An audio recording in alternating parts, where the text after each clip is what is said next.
Alright, let's get real. Most people on social media are only showing you the highlight reel, but I'm about to pull back the curtain and keep it real with you. I grew up in a divorced family. I always felt like one parent viewed me as an asset and the other parent viewed me as a liability, and as a child that was hard to swallow, hard to deal with. So I did what we're taught to do. I went to a university, I got a degree in actuarial science, which everyone told me is a great job, great income, stable life, and I did everything that the folks in academia told me to do. Ultimately, it didn't really lead me in the direction that I thought it would. So only 3 months into my first job in corporate America, I quit. I drained the little amount of money I had in my 401k. I was subletting an apartment with a friend. We were sharing one room with 2 beds literally next to each other, and there was like a little walkway. But then I got a chance to start working at a large financial firm as a financial advisor. And I quickly learned, and I didn't know this, financial advisors don't know much about investing, but they know a lot about sales. And I did quite well in that role, learning about sales and strategies, but ultimately I wanted something better for myself because I didn't want it to just be about making sales and making money. So I actually decided to give up my last bonus, which was over $20,000, to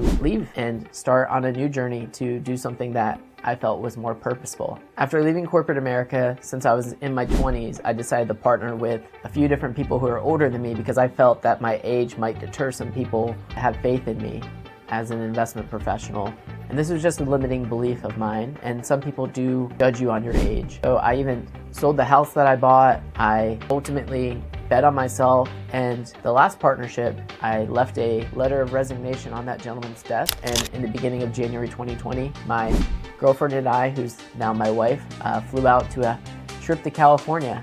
Little did I know what was going to happen next. As you wanted to forget or put it behind you, the whole world shut down, and I'm sitting at my kitchen table, no plan, no job, no income.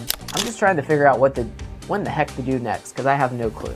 Eventually, I remembered I met with a client, and him and I were talking about Nikola Tesla, famous inventor, and how he believed that the numbers 3, 6, and 9 are the magic numbers of the universe. I then did some research and I learned that 3, 6, 9 stand for growth, family, and philanthropy. I felt that's the principles of an organization I want to start, and that's when I came up with the idea for 369 Financial.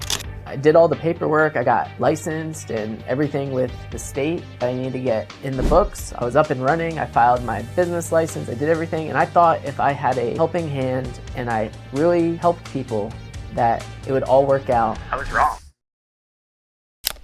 I made like $6,500 in my first year in business. Started racking up some credit card debt, but I focused on the process. And once everything rebounded in 2020, I started to get momentum. Then 2022 happened and the markets fell, interest rates rose at a phenomenal rate. I lost 3 of my wealthiest clients, and I was looking at an investment portfolio, the little portfolio that I had, and I was looking at about $1 million in losses. So I was in the moment. I said, I'm not going to give up.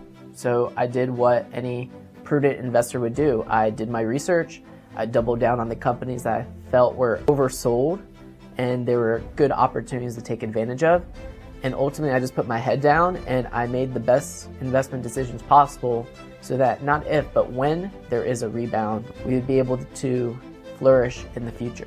I was down on myself, but I kept showing up, and eventually momentum came back and creativity started to spark. I actually wrote 3 kids' books about personal finance. I haven't sold a lot of them, but the important thing is I put them out into the world. Once the markets did bounce back, I started to get my confidence back a little bit despite going through all these unfortunate events. Not living in a mansion, I'm not driving some foreign exotic luxury car or anything like that, but I am living my purpose, and that's the important thing, because I believe that doing the right thing, even if it means making less money in the short run, is going to compound to something greater in the future. Because investing, like life, compounds in both directions. The setbacks are part of the process. You can't have the good times without the bad times, and the bad times without the good times. They are not mutually exclusive. And I'm here to remind you, and I need to remind myself, that the bad days do not define who you are. So this is who I am. I'm just getting started, and I welcome you to join me on this journey.